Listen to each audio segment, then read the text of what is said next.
Corona టైంలో 2 సంవత్సరాలు corona వచ్చిందండి. 3 పూటలు శుభ్రంగా తిన్నామండి. ఇప్పుడు 5 నెలలు అయిందండి. ఓ పూట ఉంటలేదండి.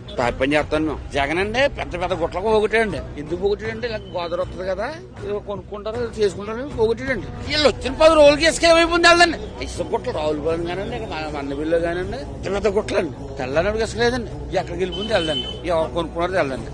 మాకు పనులు లేవు. ఇసుక కొనుక్కున్నాడు కూడా కనపడదండి. మాకు మేతులు మేము 3 ప్యాకెట్ 90 రూపాయలు ఉండదండి.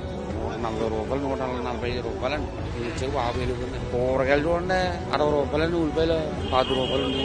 అవి కూడా నిలబడలేదండి. పొద్దున మాడిపోతున్నాయండి, కూలిపోతున్నాయండి. పథకాలు ఏమైనా అమల్లోకి వచ్చినాయి అంటారా? అసలు ఓటు కూడా లేదండి. పింఛన్ ఓటు వస్తుందండి వాళ్ళకి. జగన్ కూడా ఓటు దగ్గరికి ఇచ్చి చూడండి వీళ్ళు ఇస్తున్నాడండి. పింఛన్ ఓటు అనుకున్నది ఏమీ లేదండి. అసలు ఎక్కడ వచ్చినాయండి? ఏదండి మనం బుక్ చేసా కదా, ఇంకా బుక్ అవుతుందండి.